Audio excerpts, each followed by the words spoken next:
Have you ever joined a multiplayer game only to find that you were alone? I'm sure most of us have experienced this at least once, being alone in a map that's usually teeming with player activity. Am I the only one who thought of these servers as always feeling strange, as if they carried an absence? An absence of players, sure, but more accurately, an absence of soul, like a building without a foundation. Something is missing besides just the players, something so obvious but you can't see it.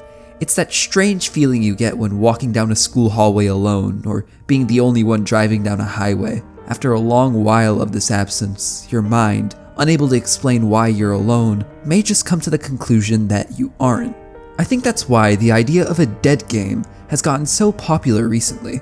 It's the digital equivalent of exploring what many call a liminal space. And it may be because of this that I find dead games to be endlessly fascinating.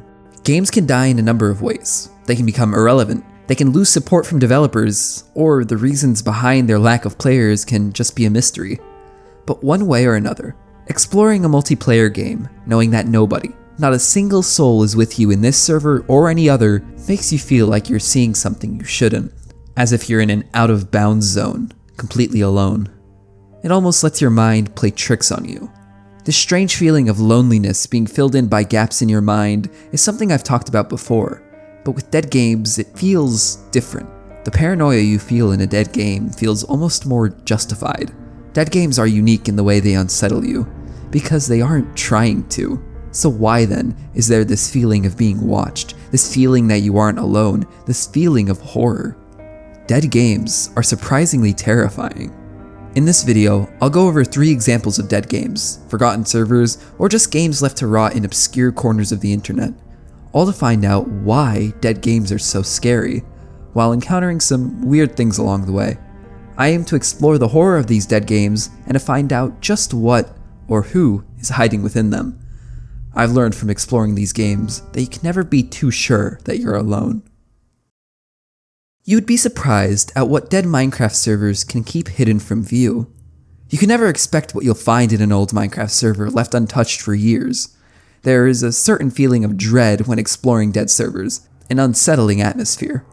Especially when everything is right where it should be, items in chests, farms still growing. It makes you feel like the server wasn't abandoned, but rather everybody is just hidden, and you feel like you're being watched. I've talked about the eeriness of Minecraft in the past. More specifically, I talked about how Minecraft Peaceful Mode is the scariest version of Minecraft because the world was so dead. And I still stand by many of the points I made in that video. Minecraft can feel weirdly eerie, especially without mobs. But the one problem with that video is the fact that most players know that something scary existing in the peaceful version of Minecraft is impossible. The majority of people online know how Minecraft works. We know there aren't any jump scares, nor are there any strange entities, and everything you come across in the overworld and nether, while in a different context, are usually all things you've come across before and expect. But what about when you're completely alone in a dead Minecraft server? The things you may find and encounter feel more unpredictable. Your environment is foreign, and unlike in regular Minecraft, your chances of being watched aren't zero. This brings me to a server that, intentionally or otherwise, exemplifies the terror of Minecraft as a game by virtue of being nearly completely dead. The first thing you need to know about the server Minecraft Online is that it is debated whether it is the oldest server in Minecraft history. The server was created within the same hour that Minecraft multiplayer was even added. Minecraft Online is just regular survival, only there's a very strict no griefing policy. And structures on Minecraft Online have not been reset in nearly 15 years. But in the modern day, despite all these untouched relics from past decades, it remains nearly dead, with only 15 to 20 people ever online at once. And that number might as well be 0, considering you'll more than likely never come across a single soul when traveling through the world past spawn. As a result, the world feels abandoned, like all of humanity somehow disappeared and left you behind. This gives you a feeling of uncanniness. So many buildings, and yet not a single person to take credit for them. The buildings and environments felt sort of like the liminal spaces I talked about in the introduction, both because they lay here abandoned and potentially are from a nostalgic era, and because what you'll find on this server is just so random, just like some liminal space images can be. A church so massive it leaves your render distance towards its end, an underwater canal that stretches infinitely in both directions, a sewer system seemingly placed for no reason. It feels like coming across an ancient ruin, but unlike the ruins of an old city, Minecraft Online isn't worn down. There aren't any indications of its age, so you feel like instead of slowly being abandoned over years, everybody left in a hurry for some reason, and the world was left behind as it was. This contributes to a subtle feeling that the map of Minecraft Online isn't abandoned. The fact that a place so old can look so new leads you to believe that you're not alone here. It almost gave me the feeling of being watched, like I was supposed to believe I was alone in this dead world, even though I wasn't. The best feeling I could describe while exploring was paranoid. This all leads me to a place I found on the server that was so random, so ridiculous, and yet so oddly unsettling. In the underground canal, not drawing any attention to itself whatsoever, is a place that, according to various signs, is called Zanpai 3000's Mansion. And as it stands, Zanpai 3000's Mansion on Minecraft Online is the strangest, most disorienting, and most plain unsettling thing I've ever come across while playing Minecraft or any other multiplayer game for that matter. And nobody knows about it. You think I'm overreacting, but I promise you I'm not. Just let me explain. You start, or at least I started, in this mock town underground that you can find if you turn right along the underground canal. You very quickly realize that this town has some weird secrets. Going into any of the buildings, you'll find secret entrances to underground rooms that, to put it simply, don't end. Zanpai 3000's Mansion is a series of what I imagine to be hundreds of rooms and doors that make you feel like you're going insane. Some places are normal, but most are just so strange. You have no clue what you're going to see with every door you open. And the mansion isn't supposed to be some kind of horror map, at least it never presents itself as one. It is literally just someone's house that you may or may not encounter. It draws no attention, it isn't advertised, nor is it widely recognized. The best way I can describe the horror of the mansion is it's like the horror of exploring the Backrooms. There aren't any entities here. I know no monsters are going to chase me through these halls, and yet I constantly feel like something is following me. Like these rooms were hiding something that I wasn't ever meant to find.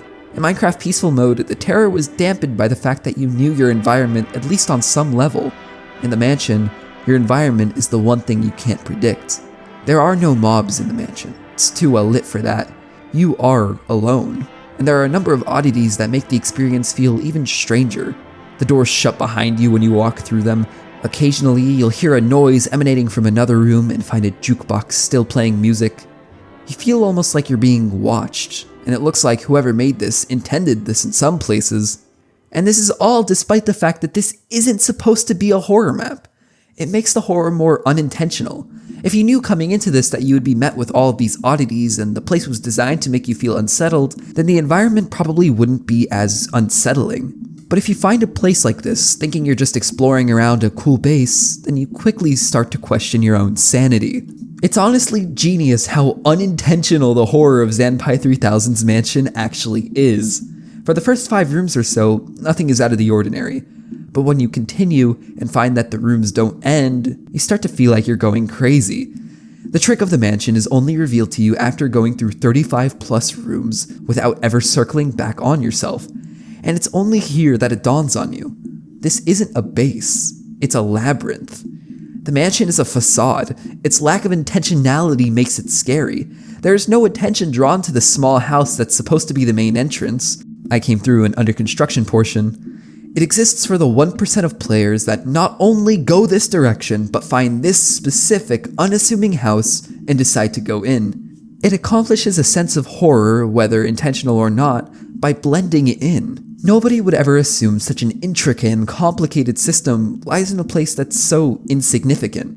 It would be like if you found a spiral staircase in a gas station that led down 20 stories to multiple different floors.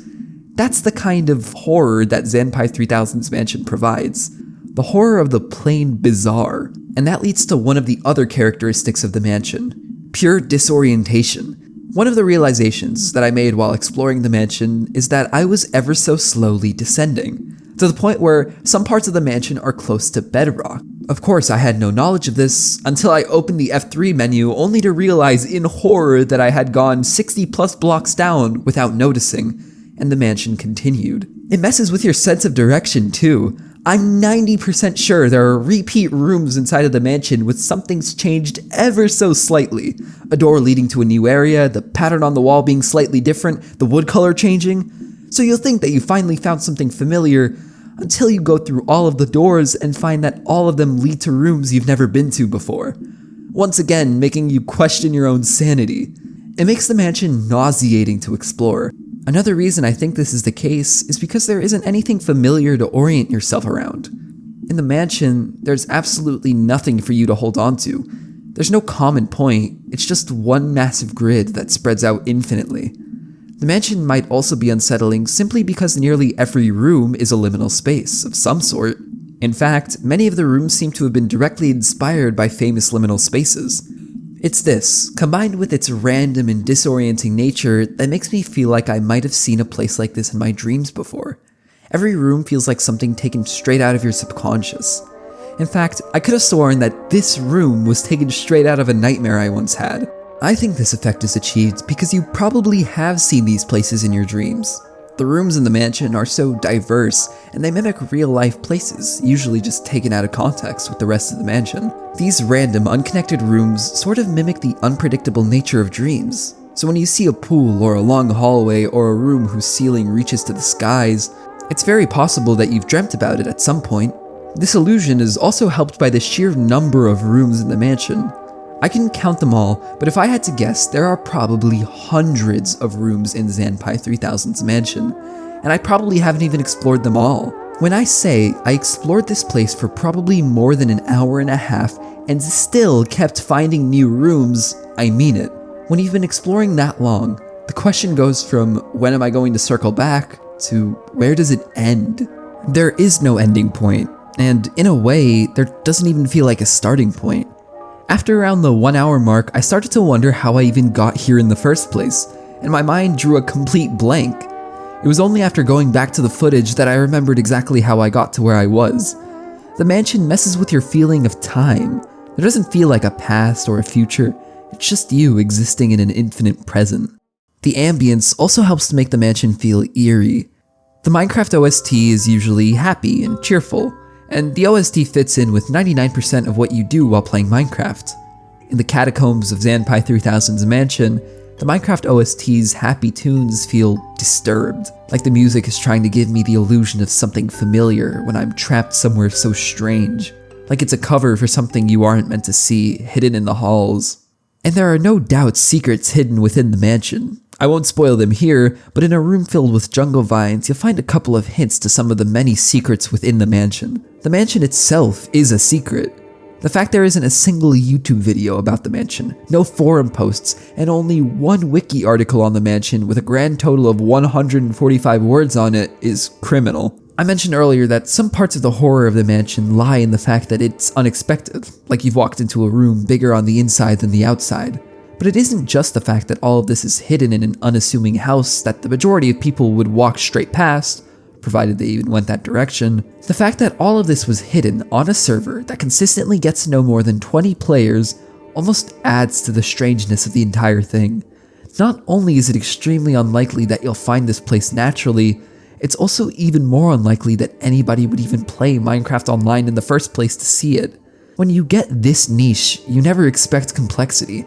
And when you find something so intricate, it feels uncanny. Like it's an irreducibly complex biological growth spreading in an otherwise near untouched corner of a near untouched server on Minecraft. The fact that somewhere, on a nearly dead server, something so strange is just here waiting to be discovered makes me think of all the other things that could be hidden around various video games and the internet itself. It makes me think of the complexity of the web. The fact that these sprawling worlds and intricate catacombs can exist in a metaphorical graveyard. The existence of creepy places on dead Minecraft servers is surprising, but certainly isn't shocking. With the size of Minecraft multiplayer, it isn't hard to believe that secrets like these exist in many servers both dead and alive. But what about dead games that are a lot more strange? Strange because they really shouldn't be abandoned. Like dead games that are attached to franchises that are wildly popular. In a way, dead games that fit this description are even more unsettling. It's not some back alley game that you can only find with a good amount of research. It's right there, on major platforms created by a popular developer supported by a relevant franchise, and yet completely abandoned. Valve has one of these games, 2 of them in fact. And no, they're not attached to some obscure 90s franchise that nobody knows about. These were the mostly forgotten Half-Life 1 and Half-Life 2 multiplayer games, Half-Life Deathmatch Source and Half-Life Deathmatch 2. The reason both of these games are abandoned is a mystery to me. It's not like they're too old for modern audiences. Half-Life Deathmatch 2 was released in 2004, 3 years before Team Fortress 2, a game with pretty much the exact same concept, and we all know how that went. My point is, the irrelevance of these games was never really a foregone conclusion. So why are these games dead? That's one of the questions I aim to answer when getting in. And little did I know, I would find a truly unsettling experience with these games. Maps that look almost cultish in a way, maps that more resembled horror games than ones made for the FPS genre, and several bizarre occurrences that had me questioning whether I was even alone. Let's start with Half-Life Deathmatch Source. Unlike Half-Life Deathmatch 2, which we'll look at later, Source never really had a pulse to begin with. It's always been an obscure little corner of the Valve library, harboring 35 players during peaks and single digits during troughs. And this pattern could be seen ever since it was born. It makes sense then that there are only 13 servers online at any given time, and nearly every single one has 0 players. I think the Gold Source engine is to blame for the unsettling feeling I get in these abandoned servers. Booting up one of the few remaining active servers, and by active I mean 4 players, the uncanny feeling of the Source engine disappears. But when you're playing alone, those same maps have such a strange feel to them. The environments lack shadows, so everything has a weirdly distinguished glow. The background ambience can sometimes play cars rushing by and other signs of life, while completely contrasting the dead environment. Other times, the ambience will be the howling of wind and the shuffling of your own feet, reminding you of how alone you are. Just like Minecraft Online, Deathmatch Source servers really felt like liminal spaces. Both because they lack people and are weirdly uncanny, and because the graphics of the Source engine and the maps are so nostalgic for so many people. But you never really feel alone in these servers. To bring up the Minecraft peaceful mode example again, I mentioned in that video that it always felt like you were being watched, despite its obvious impossibility. No matter what I said in that video, it was all paranoia. Minecraft is a game that has been dug into at length, and I know mostly everything there is to know about it, at least on a basic level. In Deathmatch, I didn't know what to expect. When I felt like I was being watched in an empty oil rig, there was a chance I was being spectated, or somebody had joined and I didn't notice. Unlike in Minecraft, this paranoia was justified, because I had no idea how Deathmatch operates. For all I know, the developers hit a jump scare somewhere here, or some kind of scary Easter egg. Or maybe something really is haunting this 20-year-old abandoned game. I have no way of knowing. Despite these things probably not being true, as long as there was a chance, my paranoia was amplified. Coming across some secret dark room, or discovering that there were actually grotesque-looking massive fish at the bottom of a muddy body of water, all contributes to a feeling that these maps are unpredictable. But these aren't the strangest deathmatch maps can get. Some maps are made by Valve, but some are obviously player-made, and these ones tend to be the creepiest. I came across a server hosting a map called DM Spookface, and after exploring mundane hallways for an hour, loading into this map was somewhat of a shock. You start in the sculpted platform with marble walls. The sky is a dark gray, and a distant sunrise is promising to change that.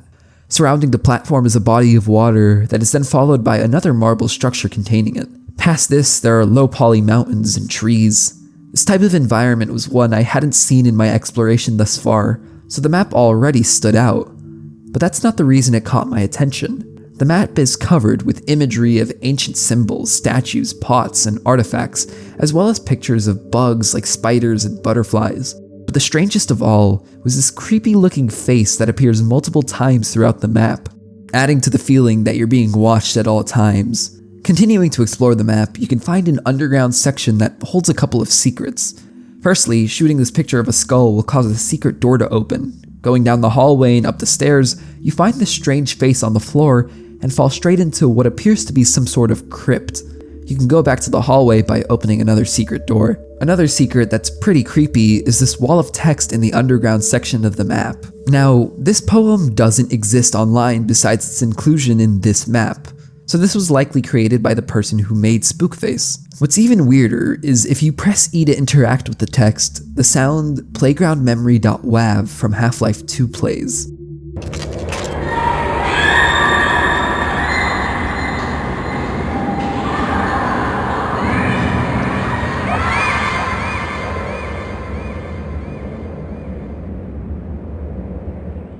This entire place just gives me the chills for some reason. The plastering of that face everywhere, the strange ancient imagery, the myriad of secret tunnels and entrances that make you wonder what else the map is hiding. The entire time while I was playing, I was thinking, wait, this is supposed to be an FPS map, right? There's just too much here, too many strange things that barely anybody playing with others would come across. It seems that it's only when the map was abandoned that its secrets were truly brought forward. But it's not as if what's on the surface isn't already weird and creepy. The map has sort of a cult-like atmosphere, if that makes any sense. The symbols, the creepy face, it all feels like this is the gathering place of some digital cult hiding in a dead game. And though I do wish I had discovered a cult in an old Valve game, there were never any players.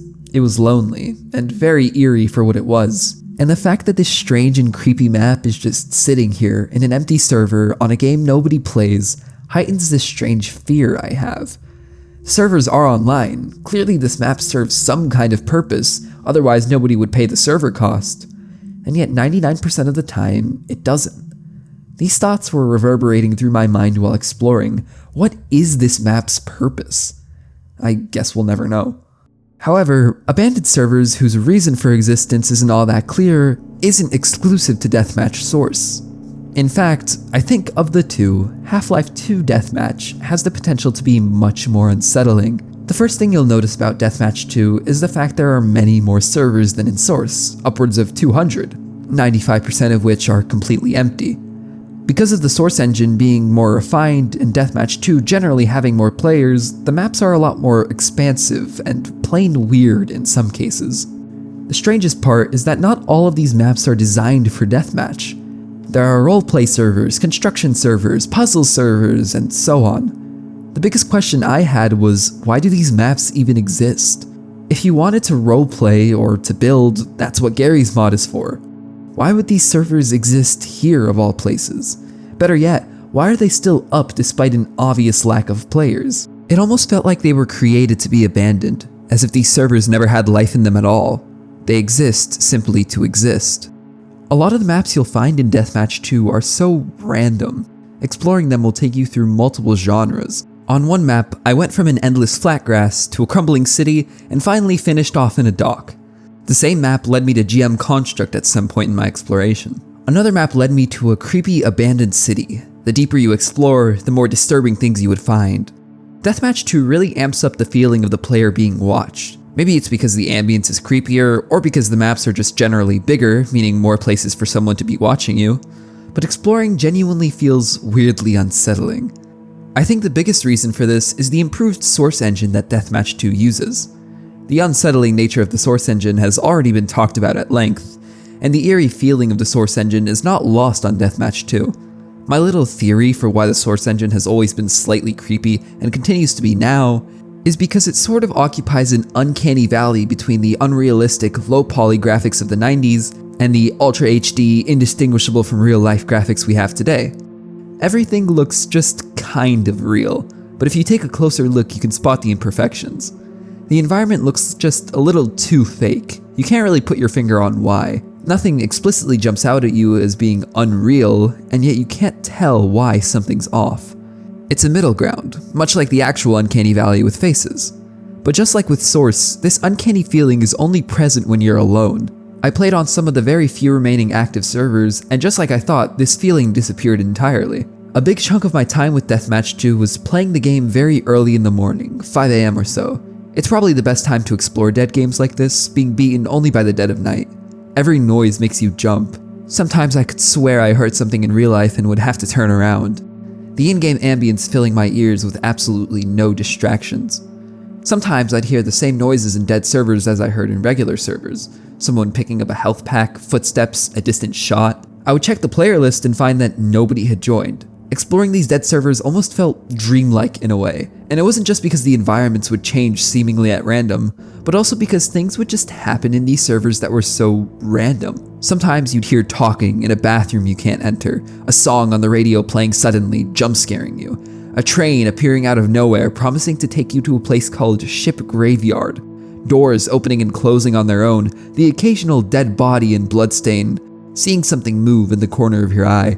These things never happened in Deathmatch Source. There, the horror was a lot more focused on the map itself.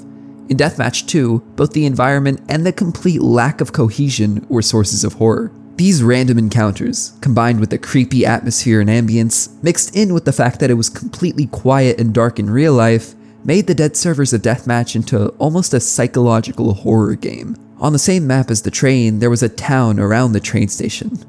The buildings were open, but there was no furniture or anything distinguishable. The entire town felt fake. Not video game fake, but like it was here to disguise something. All the buildings being populated by empty corridors, ambience of cars and people talking in the background, despite the obvious fact that I was alone, if that was even true anymore. The train then rolled in and took me to the place I mentioned earlier, Ship Graveyard. Ship Graveyard is a lake with a bunch of sunken ships in it. Going to the very bottom of the lake will let you phase straight through into an air pocket at the very bottom for seemingly no reason, because there isn't anything down here. Yet another strange encounter that decided to reveal itself to me. And I'm just scratching the surface. All in all, I only played maybe 10 to 15 servers, but there are over 200. Who knows what could be hiding in these abandoned servers that people haven't visited in years. The experience of playing on these dead games is thoroughly weird and creepy. More so than most actual horror games I've played throughout the years. The way both Deathmatch Source and Deathmatch 2 build tension is unmatched, simply because nobody designed it to be that way.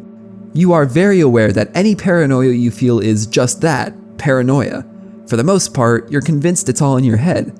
And then you see a shadow rush across a doorway, or hear the sounds of a distant player, and begin doubting your own safety. Begin doubting the basic fact that you're alone here, that the game is even dead in the first place. And for me at least, that's more unsettling than any horror game designed to scare you. The abandoned servers of Deathmatch aren't supposed to be scary, and that's why they're scary. As for why I think the games were never very relevant, I still don't really know. Maybe it's not as unique as other shooters, but when I played on some of the few remaining active servers, it was actually a pretty fun time. Maybe it's because these games still have a price tag attached to them. Deathmatch 2 was included in the orange box, and Source is $9.99 on Steam. As far as shooters go, I don't think they're bad, but when games like TF2 and CSGO are getting constant updates, are much more unique, and are free, you can see why people don't play either deathmatch games. So far we've talked about two popular examples of dead games, well, at least the names attached to them. Both Minecraft and Half-Life are wildly popular, but what about a dead game that's a lot more obscure? One that, because of its lack of regulation by the people who make it, is a lot more unexpected. In Minecraft, even if a server is dead, you know what to expect, at least somewhat. With Half-Life, even without players, you know and trust that Valve has created a nice and playable experience. But when you find a game that exists in the backroads of the internet, one so obscure and so old that it only exists on a solitary website and has existed for 30 years, one that is rumored to have cult activities within it, and one that is, at least in my opinion, oddly terrifying, things start to become more interesting. Worlds.com came out in 1995 as a virtual chat room. At the time, it was revolutionary. The player count, however, began to dwindle as the game became more and more outdated. Despite the fact that it was no longer making any money and would be an extreme financial burden, Worlds' servers were still up 29 years after the original release. Because of this oddity and many other strange occurrences on the game, there had been rumors circulating on 4chan and Reddit of strange cult-like activities among the members that still played Worlds in the modern day. I'll get into that later, but what you need to know is that the so-called cult activities drew many people to Worlds in the modern day to investigate. But eventually the hype died down, and with it, the servers of Worlds. The game now remains completely and utterly empty. You can still explore and download player-made maps, but the game itself is completely devoid of life. Every location in Worlds feels haunted. There's a feeling of exploring a world left behind, that these hallways and rooms were once places where people hung out and formed friendships, and now, potentially decades later, this is how it ended up. It's this combined with the disorienting nature of Worlds that I think makes the game so creepy.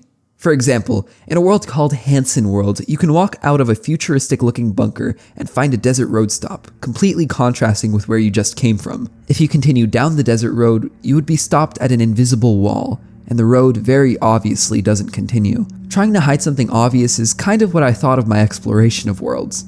The game usually has people to distract from this strange time capsule of an atmosphere, but without them, it exists as a digital abandoned building.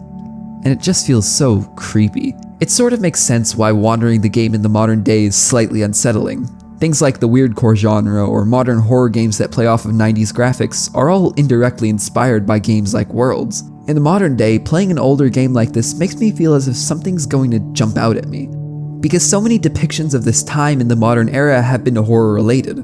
But that isn't the main reason I found Worlds to be creepy. More so than anything, I found the experience to be profoundly lonely. Worlds has many outer space themes. You start in a spaceship, the map selection screen depicts a star system, and there are several space-related maps. The vacuum of space is a very fitting setting for this era of Worlds.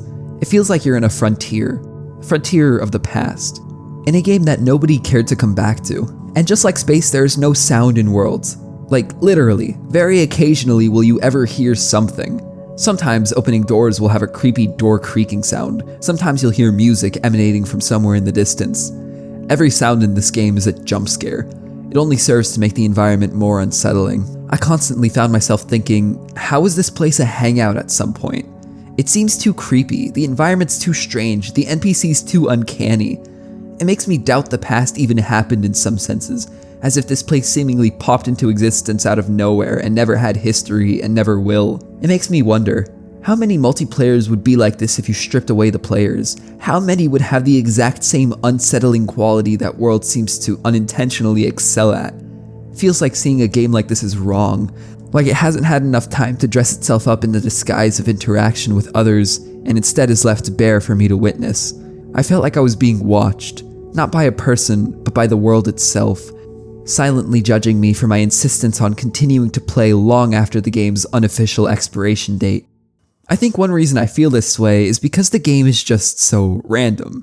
And I know I've said this for literally every example already, but Worlds.com in particular excels at it. I said earlier that it stuck to the theme of outer space, and to an extent it does, but not always.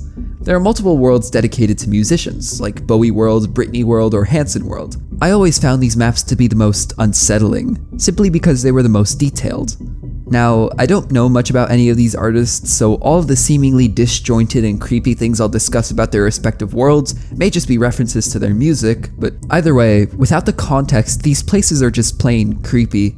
You start Bowie World on a platform looking at an uncanny city with obviously fake skies, with some random red liquid spilling from some of the buildings. You continue onto a strange elevator that leads you to a weird garden full of hands. If you click them, they fall into the sky. This isn't even the strangest part of Bowie World. You continue and find yourself in another elevator. After taking you down 100 floors, you find yourself on the streets of the uncanny city, with windows that are crudely placed, impossibly long, and completely blackened out. As you wander the city, you come across two doors in a tunnel. Going through the door in the middle, you find yourself looking at some sort of compound, with a clearly fake deep blue sky above you. Entering the seemingly small building reveals a massive church, the inside being bigger than the outside. A semi-demonic looking figure is reflected through the stained glass, and for whatever reason it's floating and rotating. It never does anything to you, but I always got the feeling that I would look away for a little too long and it would be gone when I looked back. Thankfully that never happened. Under the church, there is a stage and TVs flashing images of and related to David Bowie. Leaving the church, you can find a store that is so unapologetically 90s internet that it almost seems like a parody. Going back to the place with the doors and tunnels, I next went down the tunnel and found myself in a David Bowie themed room with lyrics, a red floor, and an entrance into the shop. I left and explored the door to the left and found this street. In-game, this place is called the Decayed Alley. It's filled with rooms dedicated to David Bowie's music in various decades. Why they chose to put this in a creepy alleyway is beyond me, but then again, so is the reason this game even still exists. This is where things got weird. I went back out into the city to see if there was anything else to explore. I looked around for a while and eventually found myself back where I started. I continued looking around and found myself back where I started, again. strange because I distinctly remember not going back here. This time, I made a mental note of where the start was so I wouldn't accidentally circle back on myself. I ventured back into the city, and despite knowing exactly where the start was relative to me, I was back where I started. No matter what, even when I went in a completely straight line, the city seems to be in some kind of loop. No matter where I went, I would always come back to the start. I made sure I never backtracked, the city isn't circular, and I didn't turn more than 3 corners. And yet every single time, there it was, the start. How did they even do this? I first thought I was sneakily being teleported, but the screen freezes just changing areas in maps, and my screen never froze here. If I was being teleported, I would have known. The city could just infinitely repeat itself, but is that possible or even feasible with 90s technology? Especially considering how small the maps have to be because of technological limitations. I seriously can't think of how they could have done something like this in the 90s. I'm not a very technical person, but still, how could this illusion work without any visible transitions? How am I always coming back here? After this happened, I had a slightly uneasy feeling. The city repeating itself just added to the overall sense that something wasn't right here. I tried to leave, but the game began freezing and breaking down as I went up the elevator, until the game completely froze right before I could exit. It wasn't letting me leave. I know it was probably just a glitch, but it really felt like I was a witness to something I shouldn't have seen, and now the game wanted to keep me trapped here. Bowie World isn't even the strangest example of this kind of thing. Hanson World has many oddities as well. One floor above the store selling Hanson merch with uncanny valley models is a school hallway, just existing here for no reason. Or this door that leads to some sort of platform floating in space. Or another door that takes you to a decrepit small town. Or a door behind you that just takes you to Bowie World. It's all so random. Brittany World also had many oddities. It was the first map that I came across that had voice acting. Someone telling me that I needed a pass to get backstage. After getting a pass from a nearby vending machine, he let me in, but there was an invisible wall. You can find a door in Brittany World that just leads to a rocky landscape with Japanese tories all over the place. Going up a flight of stairs, you find a building disappearing into the fog. Entering it, you leave the Silent Hill-esque atmosphere and find yourself on a balcony overlooking a desert valley. Enter a door in this balcony and you'll come across a multicolored room with lit candles. See what I mean about the sheer randomness? In another world, Blair Witch World, I was taken to a diner. When I left, the diner vanished behind me and left me in the woods, all trees lacking leaves. I really wish I could talk about every single oddity that I found while exploring, but it would just be too much. And these are only the developer-made maps. I haven't even talked about the player base or the player-made maps, which, from what I've seen, match and even beat the strangeness of the original maps. Worlds.com is such an interesting experience. I find it fascinating to traverse a virtual landscape much older than I am. You can tell that, for the time, there was love and care put into Worlds, but now it lies a husk, and is rumored extensively to be a place that contains digital cults. And honestly, just based on exploring Worlds myself, it's not hard to blame people who say this. If a digital cult was to exist anywhere, I'd wager it would be here. I'm not going to go too deep into the cult stuff because it's already been discussed at length, but what I can tell you is that the cult accusations are most likely not true. But if anything, I kind of like the discussion surrounding cults and Worlds. It works as a sort of framing device, and makes the eerie nature of Worlds much more apparent when that thought is in the back of your mind. But even without this, Worlds can have the potential to be incredibly eerie. You get the feeling that you aren't alone, that every corner you turn is one where you'll see something you shouldn't. If you like that kind of stuff, I suggest exploring on your own. It's a profoundly weird and unsettling experience. It's the perfect example of why dead games can be so creepy. It's a digital ruin, a liminal space that exists out of time, and seems to stand in complete defiance of it. Games are abandoned for a number of reasons: age, lack of updates, or just that they aren't very good. Games are abandoned because they aren't great anymore, or were never great to begin with. Servers are abandoned because they don't offer things anymore, or never did. The paradox here is that they gain a separate quality when they die. An interest so inherent that millions of people consume content regarding dead games. The idea of a world left behind is generally one that has been in the spotlight for some time now. The aesthetic of liminal spaces represents our infatuation with the idea of an abandoned world. The Backrooms shows us a part of the world not meant to be seen, and now the obsession with dead games imparts a similar feeling of a world left behind. The fascination with abandoned worlds nowadays may be caused by the notion that we're leaving our own world behind. With climate change and especially quarantine during COVID, we just seem to want to escape into these places a lot more. And I feel like the internet's new obsession with dead games is a new incarnation of these kinds of thoughts. An office space only becomes interesting when it has been abandoned. A game only becomes interesting when it dies. And much like both liminal spaces and the Backrooms, dead games can feel unsettling. The melancholia of a world left behind permeates the environment of these games, and it is due to this that they can feel creepy. I'm surprised that with the quick recognition of the eeriness of liminal spaces and the Backrooms, that dead games don't get this same treatment. Whenever you play a video game, the eerie nature of the environment is always there. There are just too many distractions for you to see them. Remove all the players, and the environment can reveal itself in all its melancholy. You feel as if you're touring a ghost town. So what makes dead games scary? Maybe it's the loneliness, maybe it's the fear of being watched. It may even be our own fear of death that makes dead games creepy, at least on a subconscious level. We see abandoned environments and wonder about our own lives. In this way, confronting the fear of abandoned spaces in games is like confronting mortality. By exploring a dead game, we stand on the edge of death and life. Many dead games have liminal spaces within them, sure, but they also represent the liminal space of our own mortality.